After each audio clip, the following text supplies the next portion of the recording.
Kan negara-negara Arab ini gara-gara perang dengan Israel itu kan hampir seluruh energinya ketika bagian dunia yang lain itu melakukan pembangunan di berbagai bidang. Ini kan untuk perang terus kan, dari perang 48, 67, 78 dan sebagainya. Dan tadi saya rasa semuanya juga sudah tahu betapa perang itu menguras energi, apalagi perang zaman sekarang yang dengan rudal-rudal dengan seperti ini, yang harganya sekali peluncuran satu itu dirupiahkan sudah bikin bulu kuduk kita berdiri.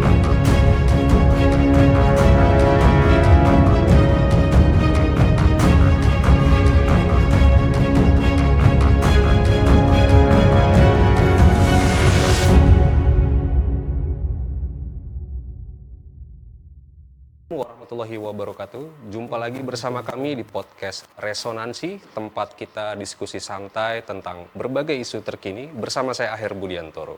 Dan saya Yahya Bugis. Resonansi Kupas tuntas tanpa keras-keras. keras. Kakak Yahya, nih kita pengen bahas apa nih? Kalau nggak salah seminggu terakhir ini ada banyak sekali isu-isu baik itu nasional dan internasional nih yang kita saksikan ya. Nah, beberapa waktu terakhir ini sempat kondisi global diramaikan dengan diskusi mengenai eskalasi perang antara Iran dan Israel. Ini kira-kira kita mau ngebahas ini akan seperti apa nih? Kita bahas supaya jangan terlalu kepala pusing. Ada ya bahas eskalasi ini kan sampai ke kita ini sampai pusing ini Bang. Oke. Warnya ini terlalu besar ini Bang. Ya, karena ini menarik ya. Menurut saya ini cukup menarik ya. Karena ini sudah sangat rumit situasinya, sangat menegangkan. Publik itu khawatir akan pecah nih potensi untuk Perang Dunia Ketiga. Nah, kita untuk mengulas secara total mengenai bagaimana kondisi terkini, bagaimana latar belakang konflik antara Iran dan Israel ini, tentunya kalau kita berdua rasanya kayak kurang ya. Di studio bersama kita sudah hadir dua orang narasumber yang sangat kompeten di bidangnya. Yang pertama ada Bapak Hajrianto Tohari. Beliau adalah Duta Besar Republik Indonesia untuk Lebanon. 2019-2025 ya Pak ya. Ini baru saja ini, baru lulus. Baru lulus nih, baru purna tugas ya Pak ya. Selamat datang Pak Hajri, terima kasih sudah meluangkan waktunya. Kemudian narasumber kita yang kedua itu juga tidak kalah kompeten ya. Beliau seorang akademisi, belajar soal Timur Tengah, kemudian juga sempat sekolah di Iran, di Teheran. Beliau adalah Ibu Dina Sulaiman, seorang pengajar sekaligus pengamat geopolitik Timur Tengah. Selamat datang Ibu Dina. Iya, terima kasih Mas Aher, Mas Yahya. Diskusi soal Timur Tengah ini kembali ya Bu ya, menghangat tentunya nih pasti Ibu, saya yakin Ibu padat juga nih ininya ya. Jadwalnya nih. Kayaknya jadwal di sini yang paling terupdate begitu Bang. Iya, diprioritaskan loh, jam 10 sudah on time beliau datang ke sini. Ya, siap. Oke, langsung aja nih kita ingin menawarkan minum dulu deh. Kita nih kalau ngobrol soal ketegangan jangan sampai terlalu tegang ya Pak ya. Pak Hajri mau minum apa? Apa saja saya oke. Kopi boleh. Ibu Dina, kopi, teh atau boleh, kalau kopi boleh, teh boleh. Oke, silakan Kakak Yahya. Karena ini saya udah siapkan ini. Oke. Ini untuk Ibu. Bang Aher, air putih aja. Ya, terima kasih Kakak Yahya. Kakak Yahya ini multi talent Bu. Selain jadi co-host, beliau ini juga peracik kopi sebenarnya di sini. Bartender, barista ya. Beliau multi talent. Jadi Yahya ini semacam kunci Inggris ya. Kunci Inggris. Siapa bisa begitu saja. Multiguna. Oke, Pak Hajri dan Ibu Dina. Ini komunitas global, semua negara ini ramai membicarakan soal konflik antara Iran dan Israel ya. Kita tahu bahwa dalam beberapa minggu terakhir ini eskalasi sangat kompleks sekali ya. Sempat ada serangan yang dilakukan oleh militer Israel kepada Iran, lalu dibalas dengan serangan rudal yang membabi buta dalam beberapa hari terakhir ini. Dan kemudian bahkan dilanjutkan oleh intervensi dari pihak Amerika Serikat yang membombardir 3 situs nuklir di Iran, yang pada akhirnya ini khawatir memicu perang dunia ketiga. Nah, kemudian ada update terbaru semalam, Donald Trump, Presiden Amerika Serikat, mengungkapkan dalam pernyataannya di media sosial ya, di Truth Social tepatnya, beliau menyampaikan pengumuman terkait gencatan senjata, yang memang ini sebenarnya belum ada respon ya, kalau kakaknya ya, terakhir belum ada respon ya dari pihak Israel maupun pihak Iran. Nah, betul. Adanya perubahan sikap, terutama yang disampaikan oleh Presiden Donald Trump dalam hal ini, tentunya ini menjadi pertanyaan ya. Kita tahu ini rumit sekali situasinya, sudah dibombardir tuh 3 situs nuklir Iran, lalu kemudian menyatakan gencatan senjata yang ini tentunya mengagetkan semua pihak. Nah, terkait ini Pak Hajri, saya ingin memulai dengan pertanyaan, sebenarnya apa sih motif atau latar belakang yang kemudian Israel itu menyerang Iran? Kalau dirunut peristiwa per peristiwa itu sebenarnya bagaimana latar belakangnya? Ya, tentu saja negara di Timur Tengah yang masih tersisa untuk melakukan perlawanan terhadap Israel itu ya sebetulnya tinggal Iran. Hanya Iran ya. Seperti kita ketahui, negara-negara Arab yang berpotensi untuk menyerang Israel atau setidak-tidaknya menandingi kemampuan militer Israel itu sejak lama kan sudah dilumpuhkan ya. Baik melalui serangkaian embargo maupun sanksi yang dijatuhkan oleh Amerika beserta aliansi di sekitarnya, maupun dengan cara-cara yang dilakukan dengan intervensi militer seperti penyerangan terhadap pusat-pusat persenjataan, pusat-pusat industri militer, seperti yang dulu dilakukan Amerika terhadap Irak. Ya. Itu hampir mirip dengan apa yang dilakukan oleh Amerika terhadap Iran sekarang ini, terhadap 3 situs nuklir ya, di Fordo, di Natan, dan di Isfahan. Dulu di Oshirak atau Osharak ya namanya, di Irak pada masa Presiden Saddam Hussein juga dilakukan penyerangan yang sama, termasuk juga di dalamnya negara-negara yang lain yang mempunyai potensi untuk kuat secara militer, dan itu akan menjadi potensi bagi ketidakamanan anak emasnya, yaitu Israel. Ya, itu akan diserang oleh Amerika dan koalisinya, atau langsung dilakukan oleh Israel di bawah bimbingan induk semangnya tentu saja. Dan karena itu negara-negara Arab di sekitar Israel atau yang berbatasan dengan Israel seperti Suriah, Jordan, Mesir, Libanon, ya itu dilumpuhkan dalam tanda kutip dengan berbagai cara. Mesir misalnya dibuat sedemikian rupa sehingga menandatangani perjanjian Camp David berdamai dengan Israel, dan karena itu maka kedua negara memulai hubungan kerjasama sejak tahun 79, dan dengan demikian Mesir tidak lagi punya potensi untuk memusuhi Israel karena sudah berdamai.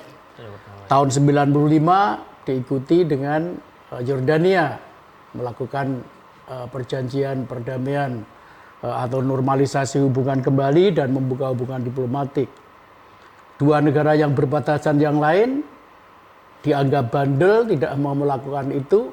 Ya, Suriah misalnya dijatuhi sanksi ekonomi, embargo, dan sebagainya, sehingga Suriah tidak lagi memiliki kemampuan untuk membangun kemampuan militer.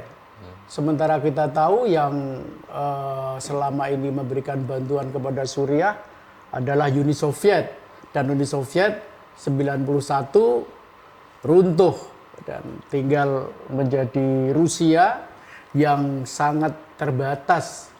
Bukan hanya terbatas bantuannya kepada Suriah, tidak sebagaimana ketika masih menjadi Uni Soviet, maupun juga kemampuan militer Rusia juga tidak sekuat Amerika, karena juga tidak ditopang oleh kemampuan ekonomi yang tinggi. Justru yang akan tumbuh menjadi raksasa berikutnya Tiongkok, hanya kita tidak tahu pasti sampai kapan hal ini terjadi. Kemudian Lebanon juga porak-poranda secara politik, secara ekonomi, dan akibatnya adalah menjadi negara yang tidak memiliki kemampuan militer yang perlu diperhitungkan oleh Israel. Mas Aher dan Mas Yahya bayangkan, hampir setiap hari drone-drone Israel itu menari-nari di atas negara-negara Arab sekitarnya itu, di atas langit Beirut, di atas langit Damaskus, bahkan seluruh Suriah, seluruh Libanon, apalagi Yordan sudah berdamai ya. Ini drone-drone dan pesawat-pesawat tempur itu bermanuver di atas, tidak tinggi-tinggi amat itu. Sudah kayak orang berpesta. Itu ya seperti bermain-main saja, tidak ada, jangankan misalnya ditembak dengan sistem pertahanan udara dan sebagainya. Jadi pesawat-pesawat tempur Israel itu ya menari-nari tanpa ada sedikit pun kekhawatiran akan ditembak. Bahkan bukan hanya di langit Suriah, Libanon, bisa melanjak sampai ke sebagian Irak, lalu kalau di atas Mesir sama di atas langit Jordan, ya itu otomatis paling-paling kemudian ada nota protes dan sebagainya, sesuatu hal yang rutin. Praktis jika Israel dan koalisi Barat pendukung Israel yang dipimpin oleh Amerika itu ingin mewujudkan Israel yang aman secara permanen, itu praktis sudah berhasil. Tinggal satu saja, yaitu Iran ya. Iran. Artinya memang ini sengaja ya untuk menggulingkan salah satu skenario terbesar di Timur Tengah, katakanlah sebuah skenario besar untuk mempertahankan Israel sebagai, mungkin agak dramatis, sebagai salah satu proyek salah satu proyek kolonialisme dan imperialisme. Itu kan Israel itu kan sebenarnya boleh kita sebut sebagai proyek kolonialisme dan internasionalisme Barat, ya. Dan untuk menjamin keamanan, kebertahanan, dan lebih daripada itu eksistensi dari Israel itu, ya dengan cara melumpuhkan kekuatan-kekuatan di sekitarnya. Dan itu tinggal Iran yang terus membangun kemampuannya, meskipun dia diembargo, dijatuhi sanksi dan segala macam, tapi memang ada semacam nasionalisme yang luar biasa bangsa Iran itu. Sebagai keturunan Persia ya, Anda bisa bayangkan Islam saja yang begitu kuat pada waktu itu, maksudnya Arab Islam ya, pada masa kekhalifahan Rosidah, itu bukan hanya berhasil menaklukkan Arab Syam, tapi berhasil dengan gemilang melakukan Arabisasi. Ini bukan hanya ditaklukkan, tapi diarabkan ya.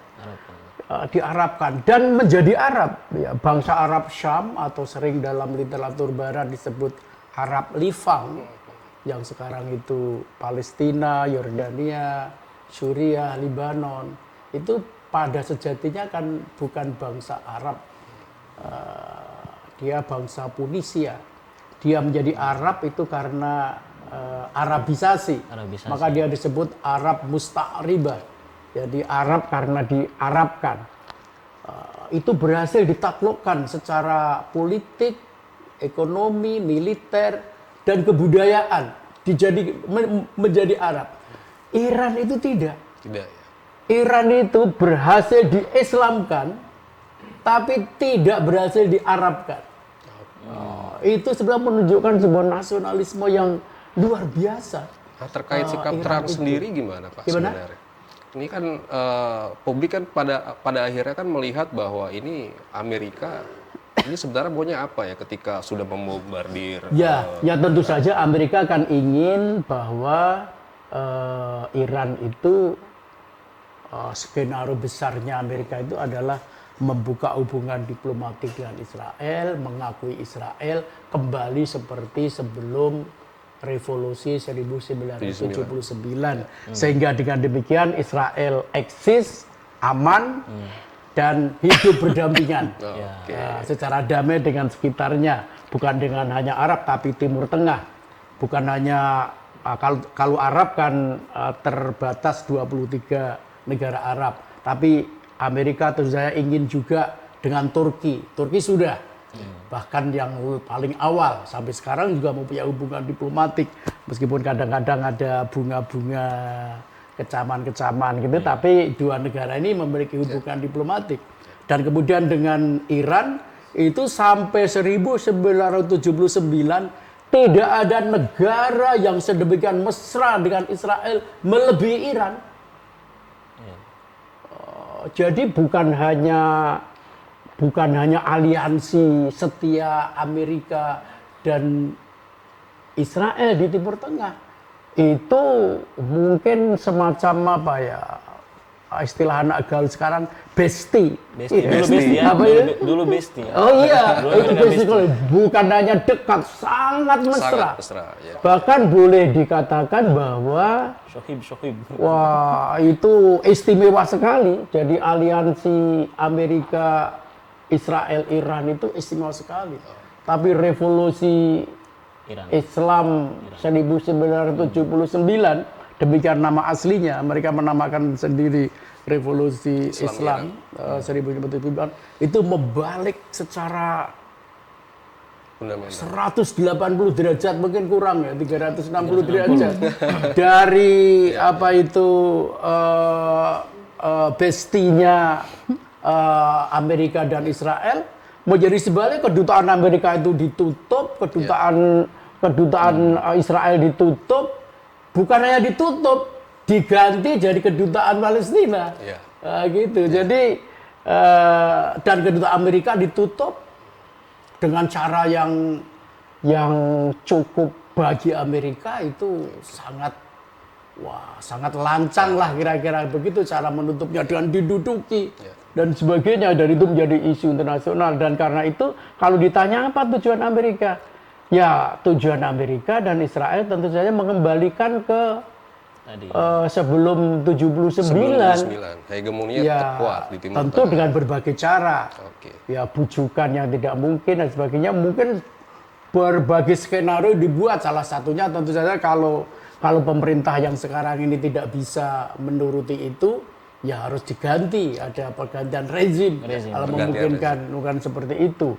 Nah, karena itu maka Amerika dengan ikut menyerang 3 situs nuklir itu, sekaligus itu ingin dijadikan sebagai tool, sebagai instrumen untuk memaksakan perdamaian. Udahlah, damai. Kalau tidak, saya serang lagi loh. Kira-kira seperti itu. Iya, Pak. Jadi bukan hanya perang yang dipaksakan, tapi juga perdamaian yang dipaksakan untuk itu. Oke, Nah, sekarang pilihannya tinggal kepada Iran. Apakah mau dia melakukan apa yang diinginkan oleh Amerika dengan cara seperti itu?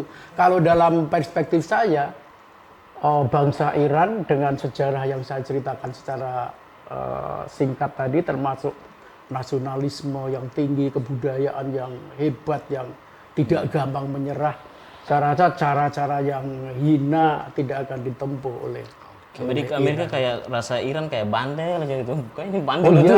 iya. Jadi kayak itu Bang. Mbak Dina sendiri memandangnya gimana? Ini ada terkait pernyataan Trump ya yang mengendaki gencatan senjata antara Israel dan Iran semalam, itu bagaimana pandangannya? Ya kita runut dulu ya, kan awalnya itu Israel duluan menyerang tanggal 13 kan. 13 Juni. Terus habis itu tanggal 14 Iran membalas. Nah, saya pikir di sini ada miskalkulasi dari pihak Israel mengira bahwa Iran akan membalasnya hanya beberapa jam seperti bulan April. Bulan April sama bulan Oktober 2024 itu kan juga terjadi ini ya serangan dari Iran ke Israel untuk membalas, yang April itu membalas ini ya pengeboman terhadap kedutaan besarnya Amerika Serikat Iran di Damaskus. Kemudian yang bulan Oktober itu pembalasan atas pembunuhan terhadap beberapa komandan IRGC dan Ismail Haniyah yang kebetulan saat itu ada di Teheran. Kan itu Oktober misalnya cuma 5 jam selesai. Nah, dipikir mungkin cuma seperti itu, ternyata sampai berhari-hari terus berlanjut sehingga akhirnya Netanyahu minta tolong sama Amerika Serikat kan. Minta tolong kepada Amerika Serikat untuk ikut campur, untuk membantu. Tapi waktu itu jawaban Trump adalah saya akan mengambil keputusan 2 minggu lagi. Nah, terus habis itu baru 2 hari tiba-tiba Trump menyerang reaktor nuklir Iran itu. Tapi yang menarik di pernyataan Trump itu adalah baik di tweetnya maupun dalam jumpa pers itu, ya kami sudah menyerang total, sudah hancur lebur ini reaktor nuklir. Sekarang saatnya berdamai. Nah, artinya sebenarnya kalau menurut saya yang tadinya dia bilang nanti 2 minggu lagi gitu kan, kemudian juga dia menyatakan dia menyerang kemudian menyatakan ajakan untuk berdamai, itu menurut saya memang Trump tuh nggak pengen perang sebenarnya. Sebenarnya malah justru nggak pengen perang ya? Iya, karena apa? Karena di dalam negeri itu survei 60% rakyat Amerika Serikat nggak setuju kalau Amerika melibatkan diri dalam perang ini. Kemudian juga orang-orang Partai Republikan sendiri, pendukung Trump sendiri kan marah. Kenapa? Lah kan Trump janjinya waktu kampanye mau make American great again gitu. Maksudnya ekonomi aja sudah fokus, nggak usah membiayai perang di luar negeri. Nah, tapi di sisi lain, lingkaran terdekatnya Trump itu juga orang-orang pro-Israel kan. Misalnya donatur kampanyenya yang terbesar itu Miriam Adelson itu $100 juta ngasih duit kampanye. Dia pro-Israel banget, sehingga kayaknya Trump itu kayak ini ya berusaha mengambil jalan tengah ini, tekanan rakyat sama tekanan lobby-lobby Zionis ini. Jadi serangan yang ke Iran, yang ke reaktor nuklir Iran itu sebenarnya sangat terbatas. Serangan terbatas, nggak hancur seperti yang kata Trump. Dan yang menarik, Jerusalem Post memberitakan gini, dia ngutip Reuters sama CBS. Saya baca, dia bilang gini, Amerika tuh sebelum menyerang Iran udah ngasih tahu dulu loh bahwa ini adalah limited strike, serangan terbatas, dan Amerika nggak akan melakukan perubahan rezim, nggak akan melakukan penggulingan rezim. Sudah ada deal di situ ya? Ya, di pemberitaan Jerusalem Post. Itu yang menambah argumen saya bahwa iya memang sebenarnya Amerika nggak pengen ada perang terbuka besar-besaran. Maunya damai ya? Ya, karena rugi banget kalau dia perang ya, maksudnya secara cost biaya perangnya besar banget kan. Nah, kemudian Iran kan dalam posisi dia diserang ya dia harus membalas dong, ya kan? Tapi ternyata apa coba Trump menulis di Truth ya di katanya gini, terima kasih Iran udah ngasih tahu dulu sebelum menyerang, kan dia bilang gitu kan. Itu yang menyerang Qatar ya? Iya, yang Iran menyerang pangkalan Amerika Serikat di Qatar itu kan, Al-Udeid. Itu Trump sendiri yang nulis, terima kasih Iran udah ngasih tahu. Jadi nggak ada korban nih katanya gitu, kata si Trump. Tapi tetap catatannya sekarang waktunya berdamai. Nah, gitu. Artinya itu hanya simbolis saja sebenarnya. Simbolis. Jadi dari jalan tengahnya tadi. Iya, dari Amerika menyerang ke Iran simbolis. Terus dari pihak Iran ya karena memang yang diserang sebenarnya hanya tidak besar ya. Maksudnya tetap sebenarnya baik-baik saja reaktor nuklirnya. Ya dia juga menyerang juga terbatas juga, serangan terbatas. Tapi bukan berarti ini pura-pura ya, tapi sebenarnya itu pesan diplomatik juga. Amerika memberikan pesan kita bisa loh menyerang gitu kan. Iran juga memberikan pesan, kami juga bisa membalas bisa gitu menyerang. ya. Sekarang pertanyaannya, ketika Trump secara sepihak menyatakan, oh ya sebentar lagi gencatan senjata, itu kalau menurut saya kayak fait accompli ya. Dari pihak Iran kan belum ada pernyataan. Tapi seolah udah pasti nih, gencatan senjata beberapa jam lagi. Nah, saya pikir ini juga upaya Trump untuk menekan Iran, supaya oke lah setuju sajalah dengan gencatan senjata supaya semuanya beres, karena dia juga butuh ini selesai ya Trump ini, karena tadi itu ya tekanan dari dalam negeri plus tekanan dari lobby Zionis itu betul-betul dia ada terjepit di tengah-tengah. Dan Kongres juga ini ya, Iya memakzulkan ya, karena itu sudah di ada luar upaya konstitusi. pemakzulan karena serangan ke Iran itu oleh Trump itu melanggar konstitusi. Seharusnya minta izin dulu kan sama Kongres. Ya saya pikir seperti itu. Nah juga yang dari sisi bahwa ketika Trump menulis sebentar lagi beberapa jam lagi akan gencatan senjata, Israel malah terus menyerang Iran. Iran juga akhirnya membalas, jadi saling balas sampai beberapa menit yang lalu saya cek masih terus terjadi. Jadi jadi masih tanda tanya juga apa betul-betul akan gencatan senjata apa enggak gitu ya. Ya Amerika nih bikin Trump bingung-bingung. Jadi kemarin dia yang serang duluan, terus dibilang kita gencatan senjata aja lah, gitu kira-kira gitu. Ya itu yang bikin bingung kan, bikin bingung kita nih publik nih melihat bahwa ini kita mau eskalasi, maksudnya mereka nih mau eskalasi atau deeskalasi kan bingung. Sampai orang berpikir ini apakah nanti akan perang dunia ketiga gitu. Betul. Tapi orang ini apa? Memang banyak dibingungkan oleh seorang Trump yang seringkali melakukan inkonsistensi antara ucapan-ucapannya, terutama melalui media sosial. Para pakar kebijakan luar negeri Amerika itu menyebut dua ciri dari kepemimpinan Trump itu. Yang pertama, kebijakan luar negeri Trump itu heterodoks. Kalau ortodoksi kebijakan luar negeri Amerika itu kan bagaimana mempertahankan dominasi, hegemoni, dan posisi dirinya sebagai leader, sebagai pemimpin tata internasional liberal yang dia ciptakan setelah Perang Dunia Kedua, ya ortodoksinya seperti itu. Nah, Trump ini kan seperti ingin mengubah ortodoksi Amerika seperti itu, misalnya mengatakan America first, make America great again. Kemudian bahkan dari berbagai pernyataannya banyak yang menilai Trump itu isolasionis misalnya gitu kan. Tapi kan terbukti enggak juga gitu kan. Enggak juga. Yang kedua, ini yang paling penting untuk memahami Trump itu dalam kata-kata para pakar hubungan internasional di Amerika itu eratik orangnya. Eratik itu apa ya? Eratik itu nggak menentu orang ini. Orang ini tidak menentu. Ya bayangkan dia bilang America first. Ya ketika itu kan ketika kampanye kan, karena dia punya kemampuan bersama timnya itu punya kemampuan untuk membaca publik pemilih Amerika itu sedang nek-neknya dengan peran Amerika di luar yang mengabaikan kondisi di dalam negeri yang tunawisma makin membengkak, di berbagai kota sering dijumpai gelandangan-gelandangan tanpa rumah, pelayanan kesehatan yang menurun, ekonomi berat, hutangnya makin tinggi dan sebagainya. Sedang nek-neknya muak lah seperti itu, dia datang dengan America first. Make America great again. Makanya ingin memperhatikan itu. Bahkan dia bukan hanya dalam pidato-pidato di dalam negeri, bahkan dalam, kalau saya tidak salah ingat itu dalam sidang umum PBB.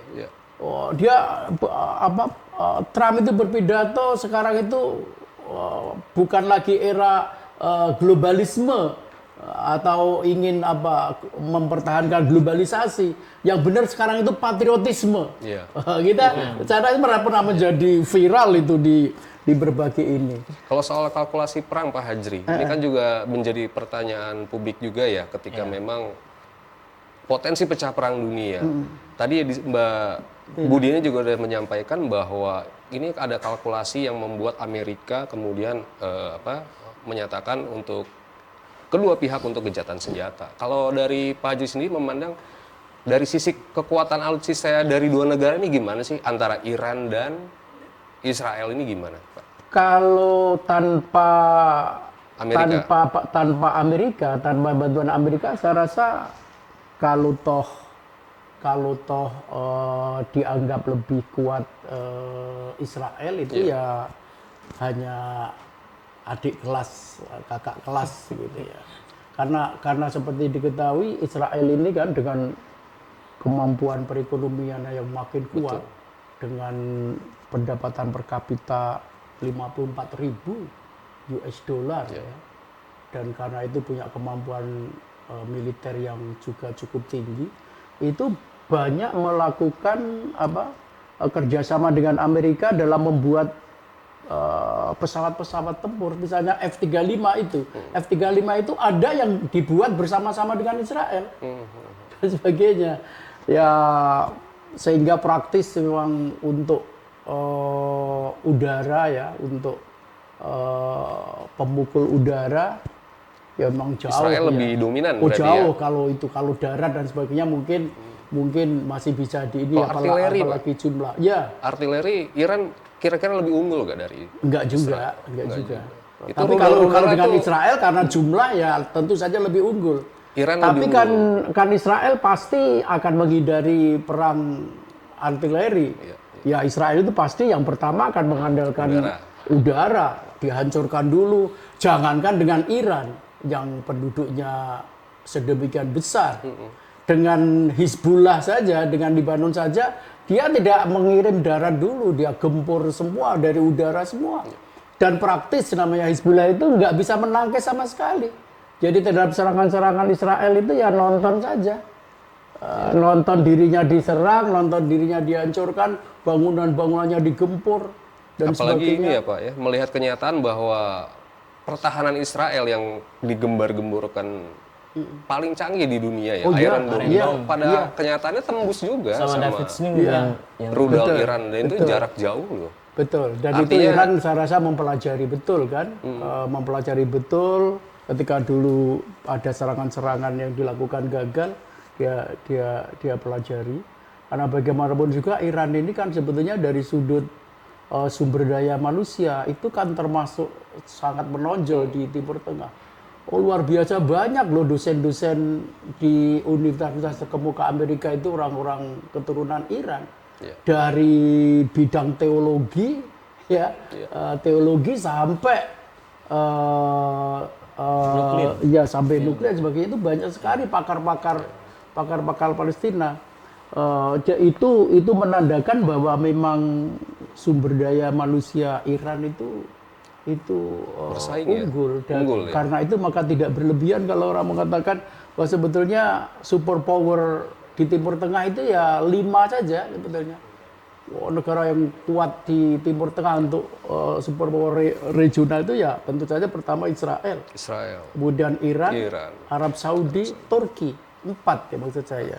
4 itu sangat kuat, dan dari 4 itu 3 sahabatnya Amerika, gitu ya. Kira-kira seperti itu.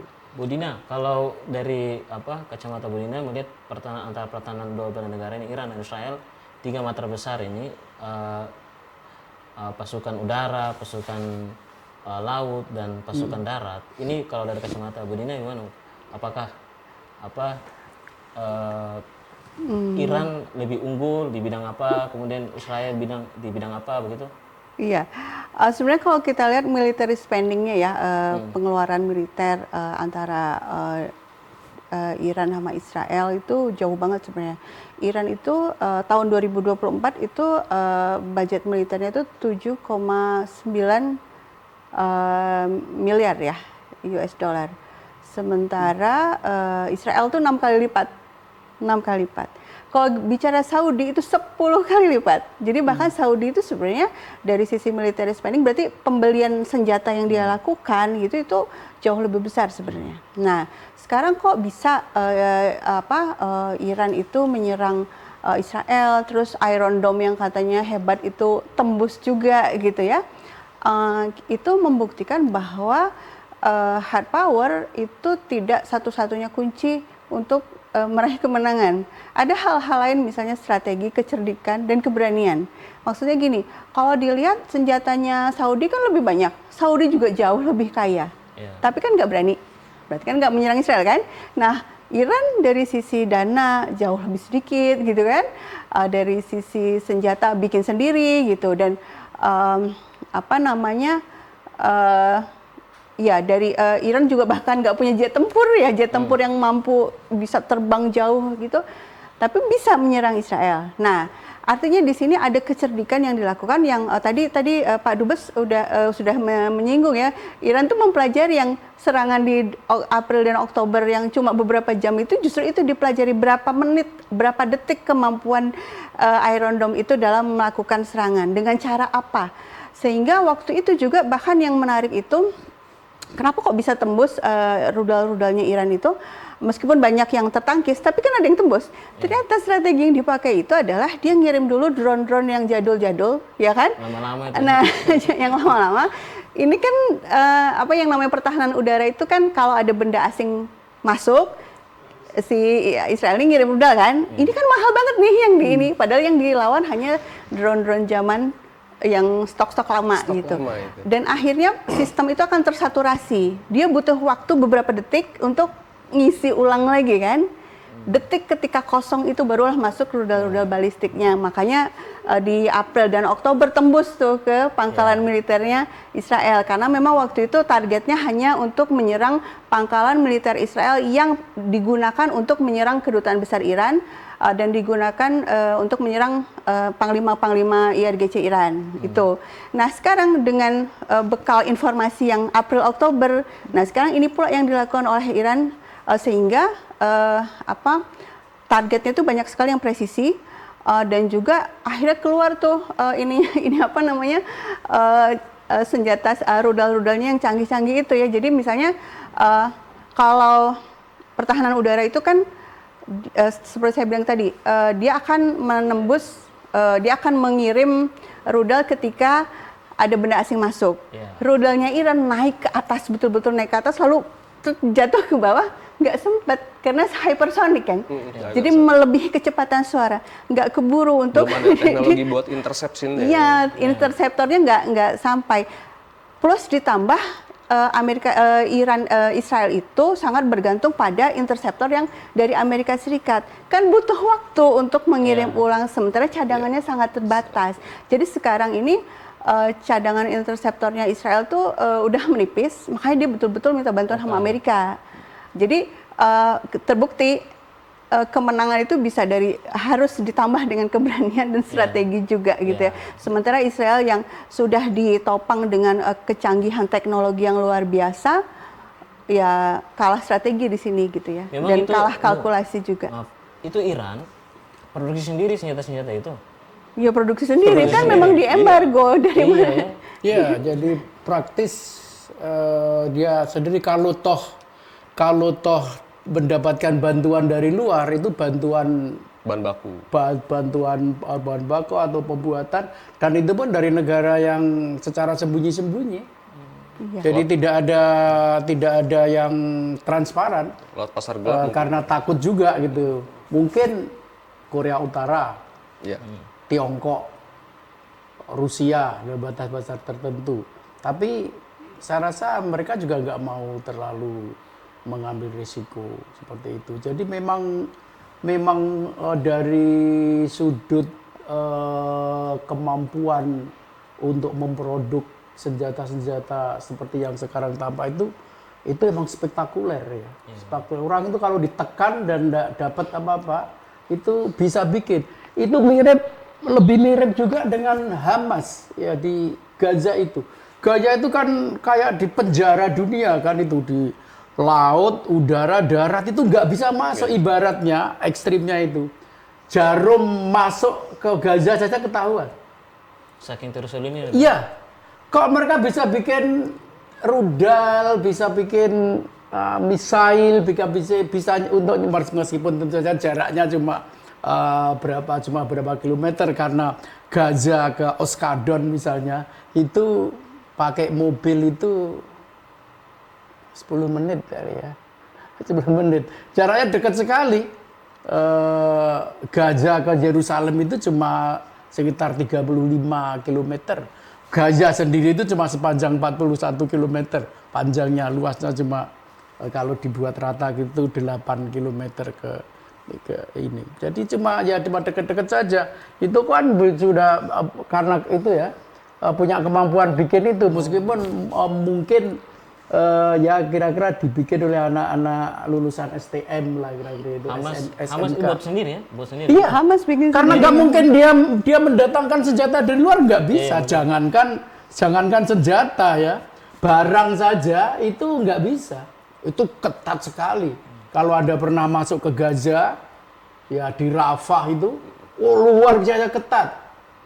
Jangankan di Gaza yang memang dianggap sebagai pusat perlawanan ya, pusat perlawanan Israel. Kalau Anda masuk ke wilayah Israel melalui pintu misalnya Alembi, itu yang dari pintu Jordan, itu orang resmi anggota DPR RI itu bisa memerlukan waktu 2 jam pemeriksaan di situ baru bisa lolos itu, dan itu tidak boleh kendaraan masuk.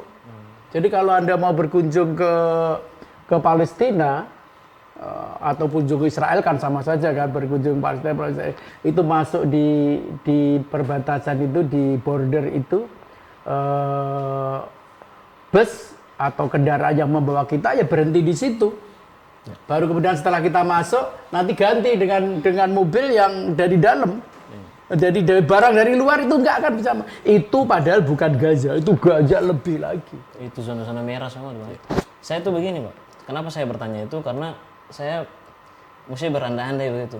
Jangan sampai mereka saking terusilirnya sudah nggak ada kerjaan, ya sudah kita kerja buat senjata aja lah gitu. Bisa, sangat bisa. Bukan hanya mereka itu tidak ada pekerjaan satu-satunya yang terbesar itu adalah bekerja di Israel. Jadi di Gaza itu nanti ada tembok yang mengelilingi itu, di sini laut, ini tembok, T-wall itu yang besar itu. Lalu nanti ada pintu keluar masuk di situ, tapi dibuat sedemikian rupa sehingga nggak bisa langsung gitu, bisa puter-puter. Banyak kemudian pemeriksaan macam-macam, pakai paspor, segala macam. Itu mereka berangkat pagi, sore pulang, jadi buruh di Israel, buruh-buruh pertanian, buruh-buruh perkebunan, buruh bangunan, dan gajinya besar bagi mereka karena seperti saya sebutkan tadi 54.000 US dollar pendapatan per kapita. Jadi gaji para buruh itu dengan bekerja di Gaza sendiri bisa lipat 10 itu. Itu seperti TKW Indonesia pada tahun 90-an bekerja sebagai pembantu di negara-negara Arab itu kan gajinya besar banget. Mas sekarang sih agak udah turun lagi. Itu mirip dengan gajinya buruh-buruh Palestina di Israel. Begitu bentrok sekarang ini, ya bisa dibayangkan itu warga Gaza itu tidak ada lagi pekerjaan, apalagi Israel itu demi keamanan sekarang udah mengalihkan ke buruh-buruh dari Asia Selatan, seperti dari India, dari Nepal dan sebagainya.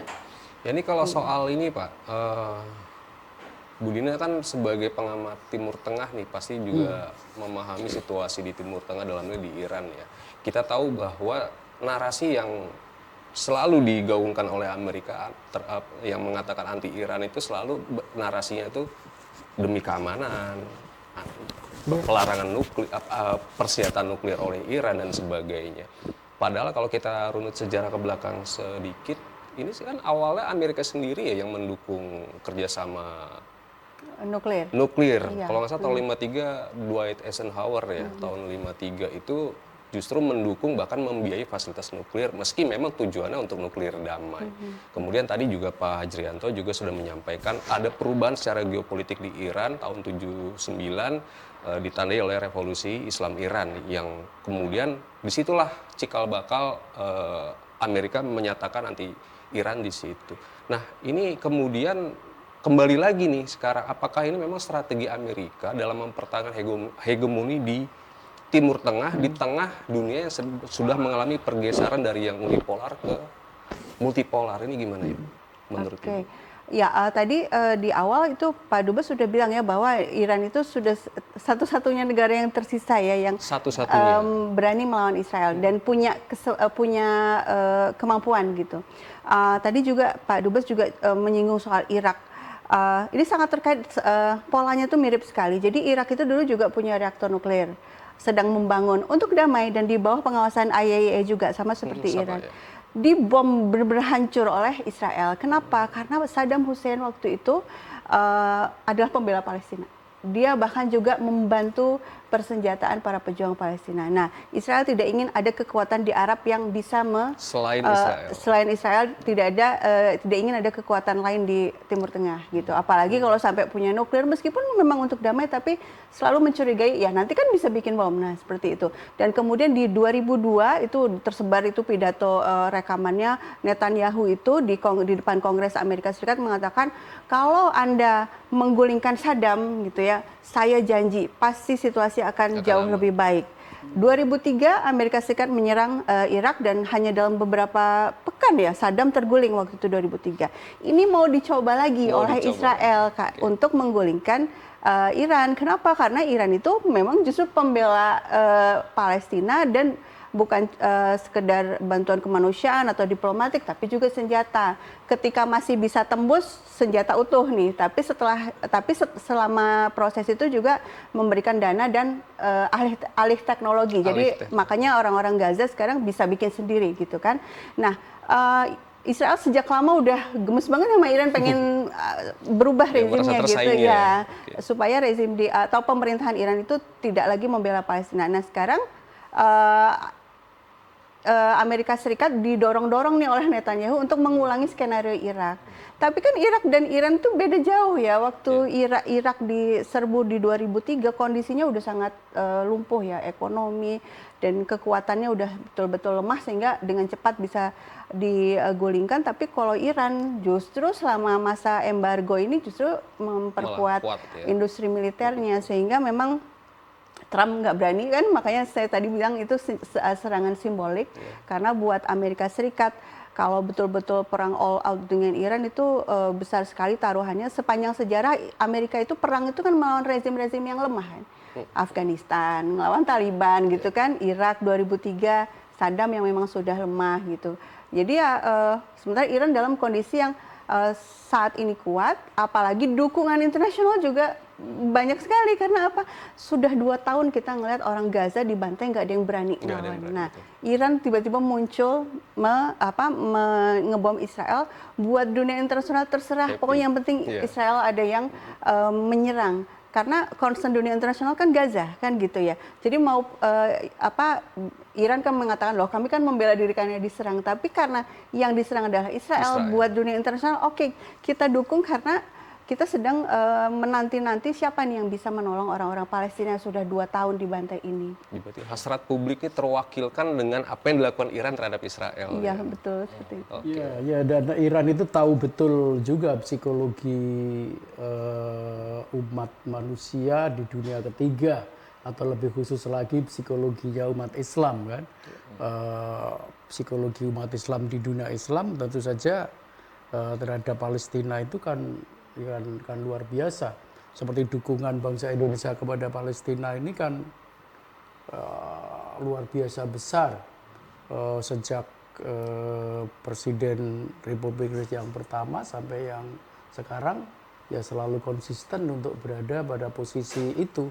Sehingga seperti seakan-akan udah dukungan Indonesia itu tradisional ya kepada perjuangan bangsa Palestina. Karena itu sangat respect ketika muncul hero yang betul-betul bertindak konkret terhadap perjuangan bangsa Palestina.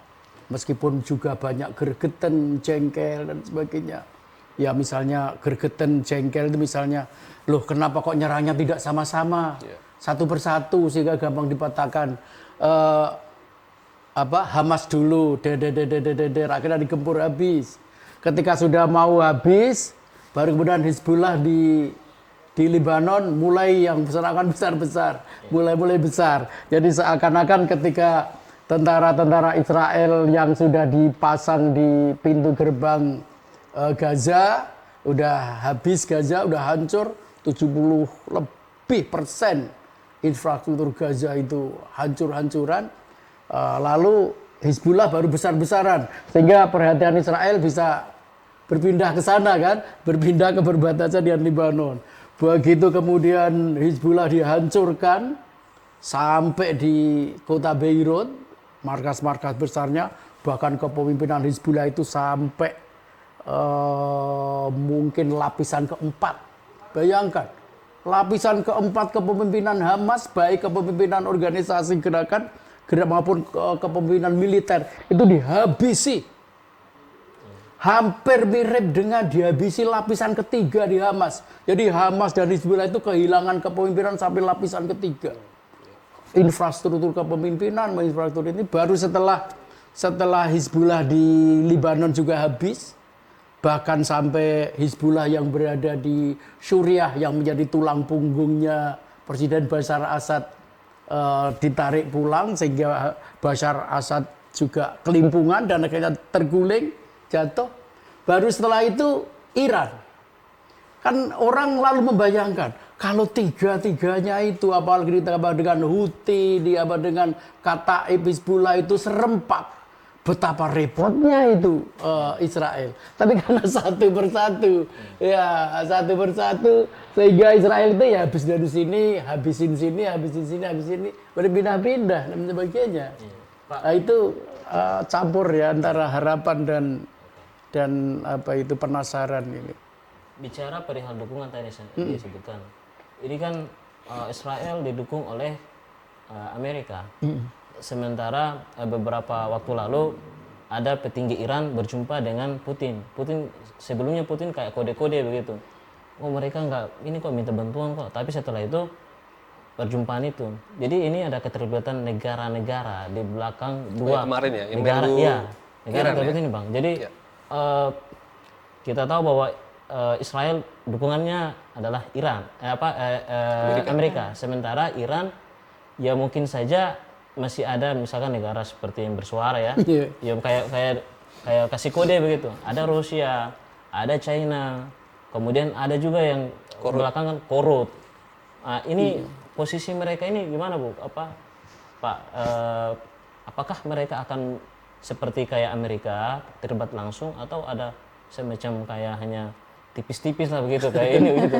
Ya, saya masuk rasa senjata diam-diam. Ya, saya rasa dukungan negara-negara tersebut dukungan tersebut tidak ada presidennya, ya. Dukungan yang konkret ya.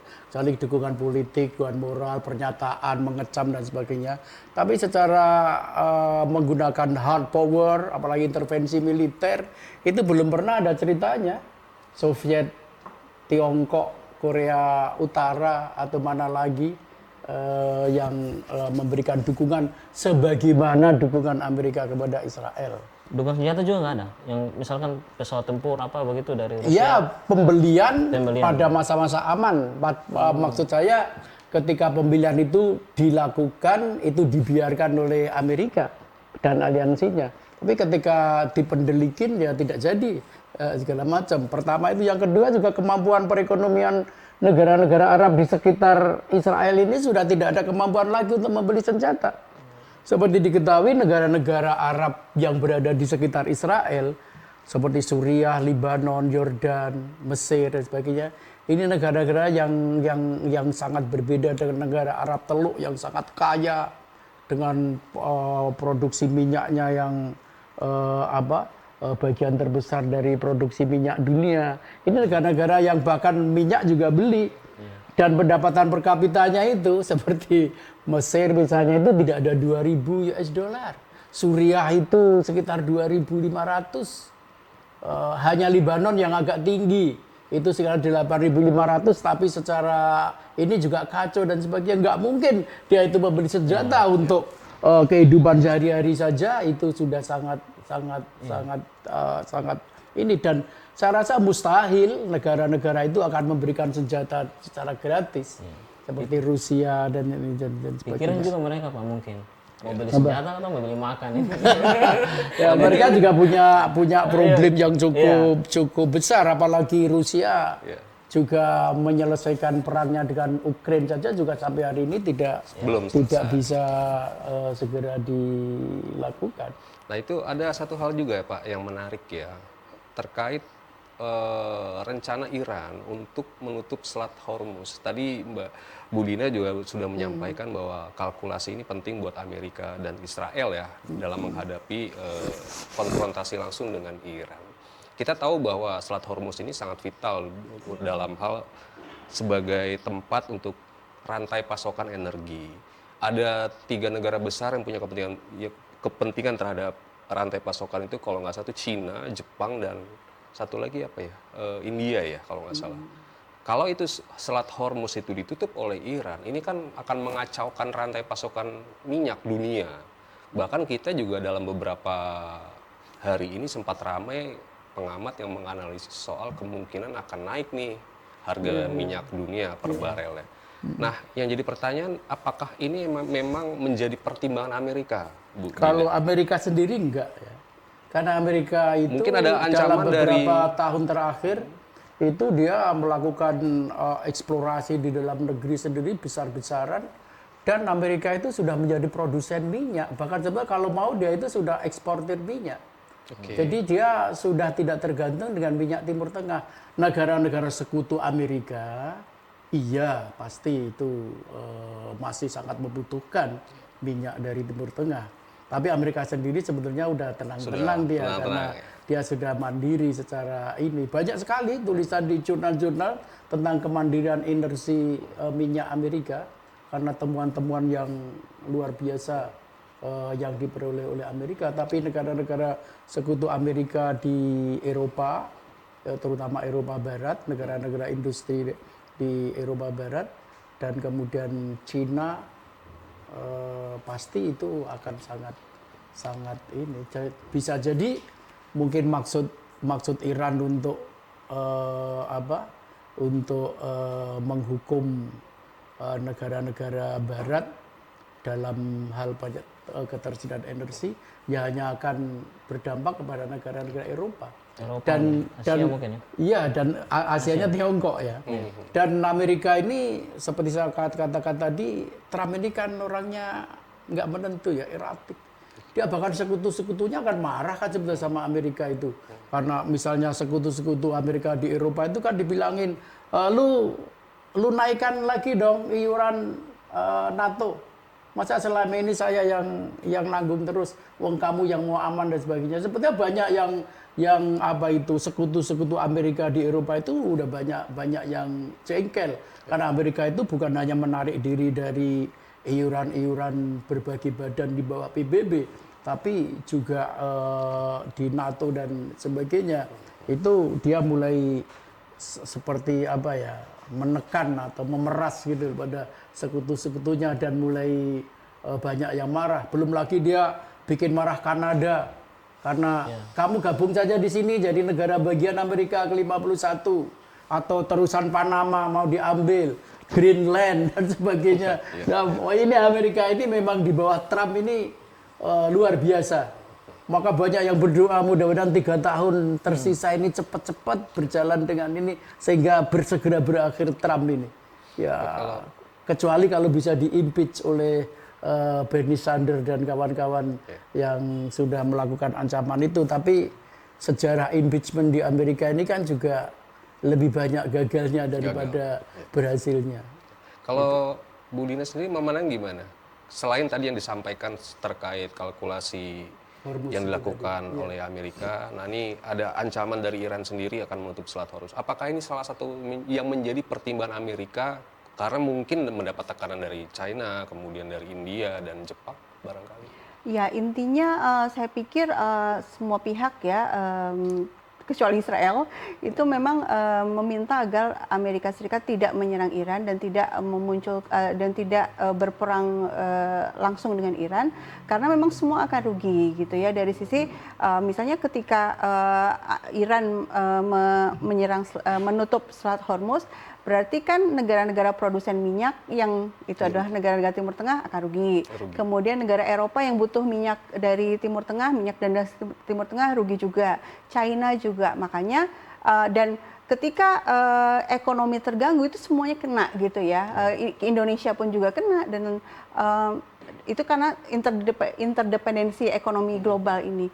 Sehingga Menlu Amerika Serikat Marco Rubio kan minta ke Cina, tolong dong bujuk Iran jangan tutup ini Selat Hormuz gitu. Jadi memang saya pikir semua negara itu kecuali Israel ya memang inginnya tidak ada eskalasi di wilayah ini, dan itulah sebabnya saya pikir mengapa Trump ya ngebom Iran, terus bilang ayo damai aja. Nah terus setelah Iran juga menyerang Al-Udeid juga, sudahlah ini waktunya berdamai, dan bahkan fait accompli mengatakan gencatan senjata, karena memang secara rasional hitung-hitungan ekonomi itu memang baiknya memang nggak ada perang gitu. Cuma buat Iran, bukannya Irannya gila perang, tapi memang dia secara ideologis sejak awal 1979 itu memang ingin membantu Palestina gitu kan. Dan inilah kesempatan. Kenapa kok sekarang ya? Karena secara hukum internasional kan dia baru bisa menyerang secara resmi sebagai state kalau diserang duluan, pasal 51 Piagam PBB gitu. Selama ini Iran membantu lewat proxy ya, atau lewat jalur-jalur Hizbullah, lewat Hamas kayak gitu. Saya pikir dari sisi hitung-hitungan ekonomi ya Amerika sebagai aktor, kalau kita punya asumsi bahwa negara adalah aktor rasional ya akan berpikir rasional. Tinggal Trump yang labil ini, apakah dia tunduk pada perhitungan rasional atau yaitu tekanan dari lobby-lobby Zionis kan luar biasa juga ke dia. Jadi ya kita tunggu aja. Tentu harapannya sih nggak ada eskalasi yang. Artinya memang ini murni strategi yang dilakukan oleh Presiden Donald Trump untuk deeskalasi ya sebenarnya itu ya. Iya, saya pikir gitu ya. Dia berupaya mungkin cara yang lebih halus biar nggak kelihatan kehilangan muka nih Israel dan Amerika. Karena ternyata Iran kan cukup betul, karena memang menghentikan perang itu juga ada perlu mempertimbangkan menyelamatkan muka masing-masing gitu ya. Itu salah satu upaya. Bu Dina sama Pak ini saya tuh Pak Hari. Nah dari tadi tuh mungkin terlewati perihal negara-negara Timur Tengah tadi kan Arab Saudi sendiri pendapatnya sekitar 10 kali lipat daripada Iran. Military spending-nya. Tapi dari tadi yang terlewati itu ini Arab Saudi, terus belakangan Uni Emirat Arab dan lain-lain, kenapa nggak ini? Membela Iran. Maksudnya kan yang kita atau melawan Israel maksudnya begitu, solidaritas negara Islam mungkin ya. Iya, itu yang sampai sekarang belum menjadi terlihat perdebatan begitu Bu. Jangan sampai terlewati misalnya apakah ini pengaruh Amerika tadi sektarian, ada satu Sunni satu Syiah atau memang ada lain begitu dari kalau dari sisi ini pernyataan bersama kan semuanya ya negara-negara Arab kecuali Suriah ya, rezim Suriah yang baru ini negara-negara Arab kompak mengecam Israel. Itu rapat darurat OKI ya? Saya lupa lagi kalau ini, tapi mereka sepakat mengecam Israel, artinya kan memihak Iran dong, ya kan, memihak Iran dari sisi ini. Tapi kalau terkait kenapa sih kok nggak, itu concern semua orang ini, kenapa negara-negara Arab nggak juga menyerang Israel, padahal tetangga dekat. Tadi kan Pak Dubes sudah bilang ya ada perjanjian damai itu kan, Camp David, terus juga Jordan juga sudah normalisasi, Uni Emirat Arab sudah normalisasi, Bahrain. Jadi memang rezim-rezimnya atau elitnya itu sudah ditundukkan dari lama gitu ya oleh Amerika Serikat dan Israel. Udah ada upaya-upaya agar elit ini berbaik-baiklah dengan Israel, itu problemnya. Nah kenapa kok elitnya nggak berani ya? Karena resikonya juga besar ya, tiba-tiba nanti pesawat kerajaannya ketembak gitu kan, atau tiba-tiba apalah gitu. ada resiko-resiko seperti itu kalau mereka memutuskan berani untuk melakukan perlawanan langsung ke Israel gitu. Lantas ini saya lihat itu ada Uni Emirat Arab mengirimkan bantuan medis ya, Uni Emirat Arab ya, bantuan medis, tapi ke Israel, kemarin ke Israel. Terus ada tuh juga tuh Benjamin Netanyahu sendiri ada video call nggak tahu dengan pemimpin siapa tuh dari Timur Tengah tuh, mesra sekali begitu. Jadi iya. Tapi kita perlu ingat bahwa antara elit dan rakyat itu berbeda ya. Saya pikir warga Arab di dunia Arab itu punya solidaritas yang tinggi ya kepada bangsa Palestina. Cuma ya gitulah, kadang-kadang di sistem-sistem tertentu pendapat rakyat itu diabaikan oleh elit kan gitu ya.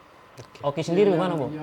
Yang kedua, saya rasa kita juga harus meletakkan dalam konteks konteks waktu ya, baik secara sinkronis maupun diakronis ya.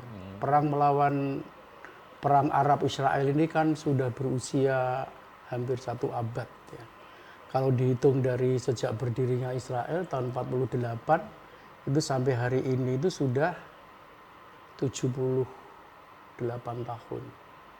Tapi kalau dihitung sejak kerusuhan-kerusuhan dan konflik-konflik sosial yang terjadi setelah deklarasi Balfour tahun 1917 itu kan sudah lebih dari 1 abad. Ya. Sebetulnya kan konflik-konflik antara pendatang Yahudi dari Eropa Barat terutama, tapi juga dari Eropa Timur dan dari negara-negara Arab ketika bangsa Yahudi sama pulang dalam tanda kutip istilah mereka ke Palestina. Sejak deklarasi Balfour itu kan konflik sosial itu kan sudah mulai terjadi dan antara Arab dan Israel dan berpuncak pada peristiwa Nakba tahun 48. Itu artinya sudah 78 tahun itu sudah lama. Ada tentu saja sebagai manusia biasa ini sudah generasi kedua atau bahkan dari kakek sampai cucunya kan perang ini kan. Ya bosan tentu perang. Ya bosan perang ya ada bosan, jenuh, perasaan tertinggal. Kan negara-negara Arab ini gara-gara perang dengan Israel itu kan hampir seluruh energinya ketika bagian dunia yang lain itu melakukan pembangunan di berbagai bidang ini kan untuk perang terus kan, dari perang 48, 67, 78 dan sebagainya. Dan tadi saya rasa semuanya juga sudah tahu betapa perang itu menguras energi, apalagi perang zaman sekarang yang dengan rudal-rudal dengan seperti ini yang harganya sekali peluncuran saat itu dirupiahkan sudah bikin bulu kuduk kita berdiri kan.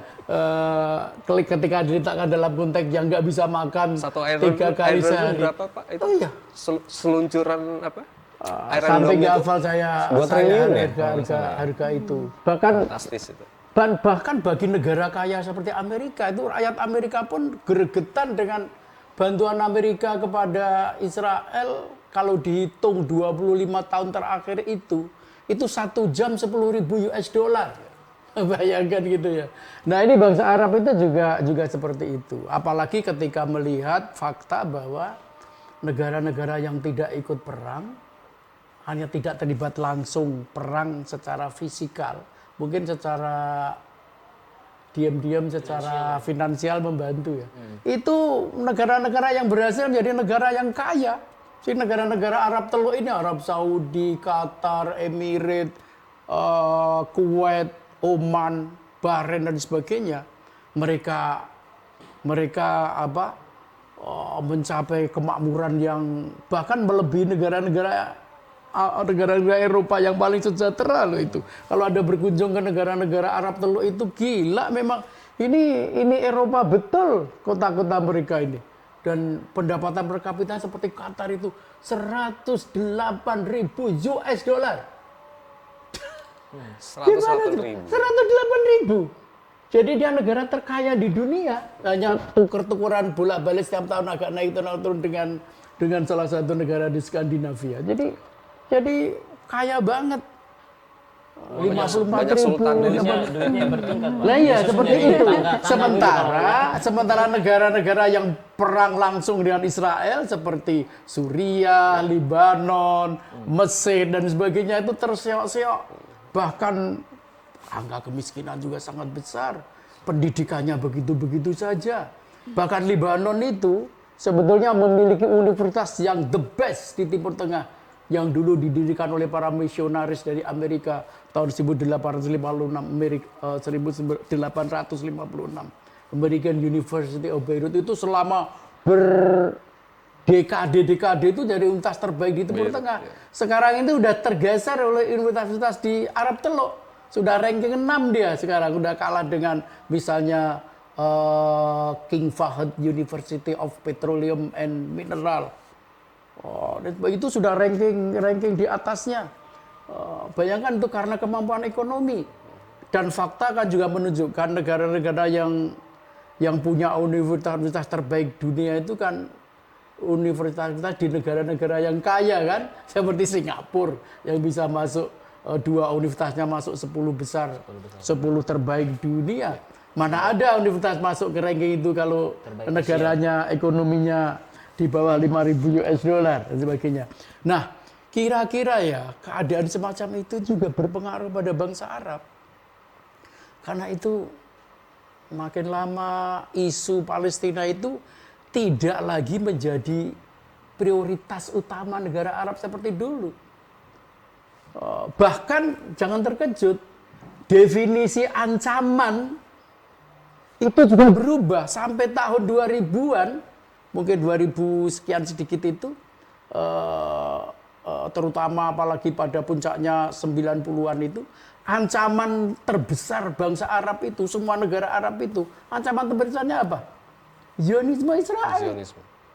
Tapi setelah itu enggak, berubah, ya termasuk ancaman, tapi tidak lagi ancaman yang terbesar.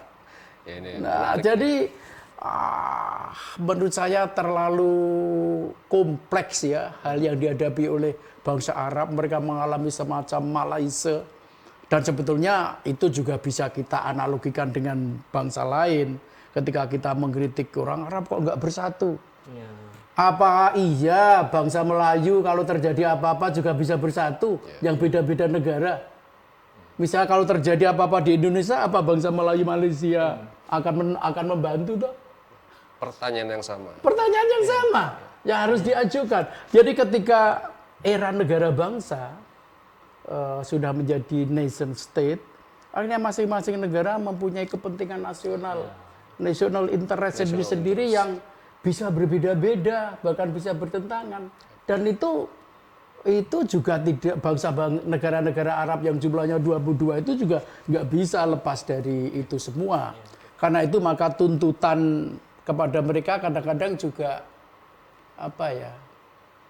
kadang-kadang juga berlebihan,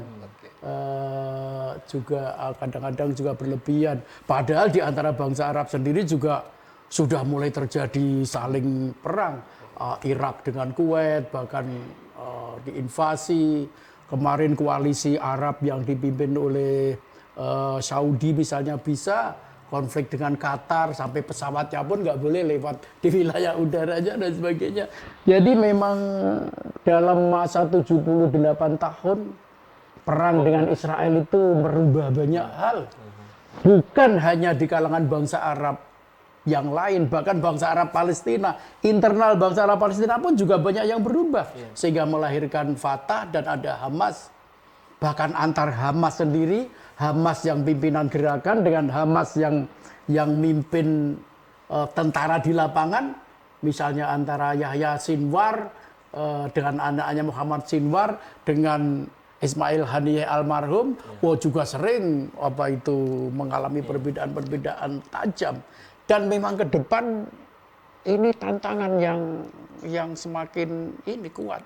Amerika yang dulu selalu berteriak tentang two-state solution misalnya, kalau kita lihat ketika mereka menyusun peace to prosperity itu, tidak ada itu negara Palestina. Jadi two-state solutionnya di mana? Negara Palestinanya nggak ada di draft perdamaian yang disusun oleh Amerika. Bahkan Yerusalem sudah diserahkan sepenuhnya kepada Israel. Undivided Yerusalem.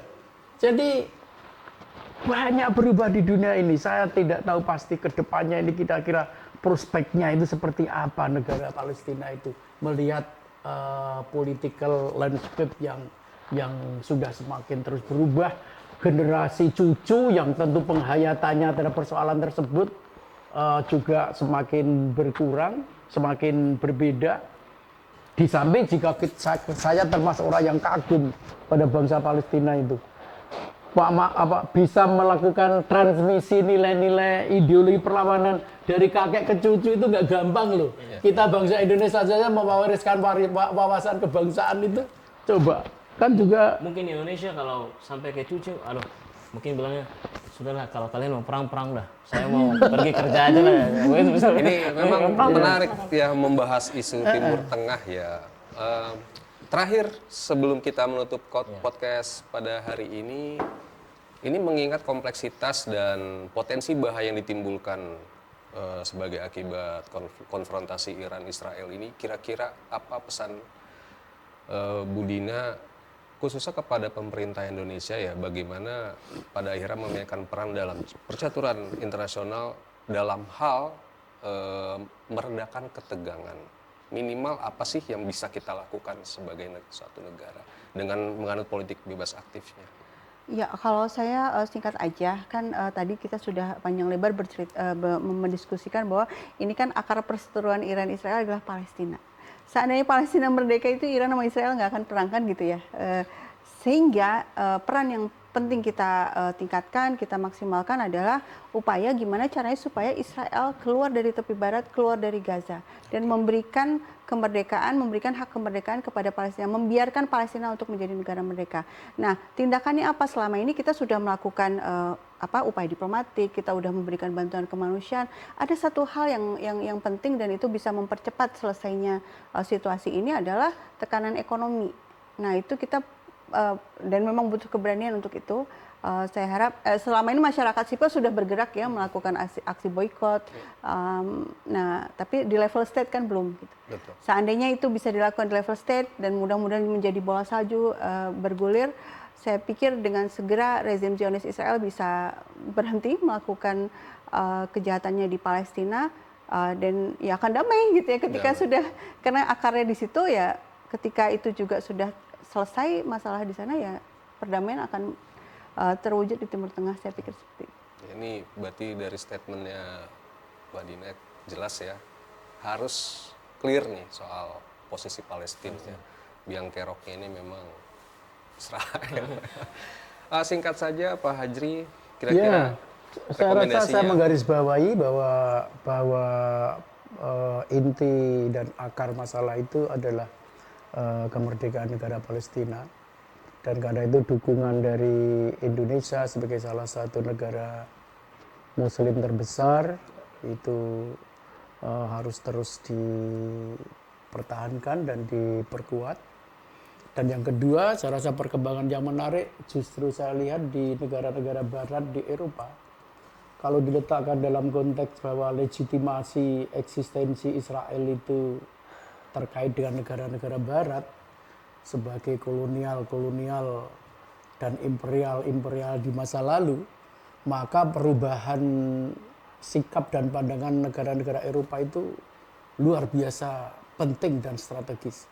Kalau negara-negara Barat seperti bahkan terakhir Spanyol ya, yang nanti akan segera diikuti negara-negara yang lain seperti mengikuti negara Irlandia dan sebagainya, dan berbagai kelompok masyarakat di Amerika, bahkan universitas-universitas terkemuka di dunia seperti Harvard, Columbia, dan sebagainya itu sudah mulai memberikan dukungan kepada bangsa Palestina.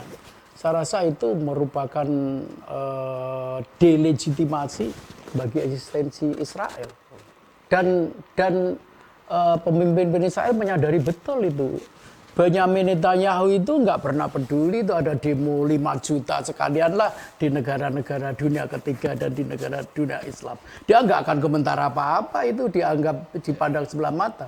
Tapi ke demo-demo di Eropa dan terutama di Uni Amerika itu membuat dia kebakaran jenggot dan dia berpidato berkali-kali bahwa Amerika dalam kondisi bahaya karena berkembang antisemitisme dan sebagainya. Berulang-ulang dia lakukan. Karena apa? Karena Netanyahu dan pemimpin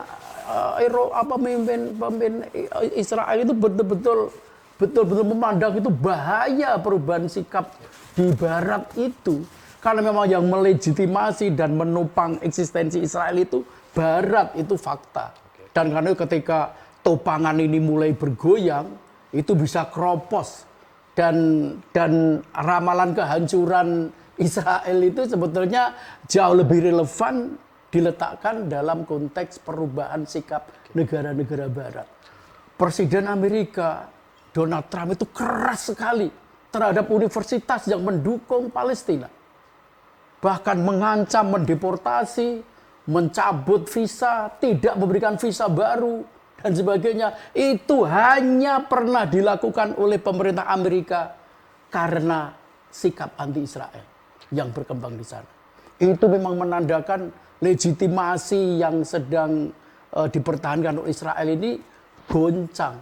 Dan itu kita tunggu perkembangan di Barat ketika mulai marak, ketika terjadi genosida di Gaza itu. Memang itu luar biasa berdampak besar kepada negara-negara Barat. Intinya kita semua menghendaki bahwa Perang Dunia III ini jangan sampai pecah lah pada intinya begitu. Kita menghendaki perdamaian ya Kakak Yahya ya. Yeah. Pak Hajri dan Bu Dina, terima kasih waktunya sudah menyempatkan diri mengisi podcast kami. Dan mudah-mudahan apa yang tadi disampaikan kepada kedua orang narasumber kita terkait eskalasi konflik antara Iran dan Israel ini dapat memberikan bekal pengetahuan kepada sahabat resonansi yang menyaksikan tayangan ini. Oke, itu saja ya. Mungkin ya ada lagi Pak Kakak Yahya yang mau disampaikan. Sahabat resonansi, jangan selalu mengikuti arus, tapi ikutilah arus yang kritis dengan cara subscribe channel podcast resonansi, like, komen, dan jangan lupa selalu nyalakan lonceng notifikasi agar selalu terupdate dengan podcast resonansi selanjutnya.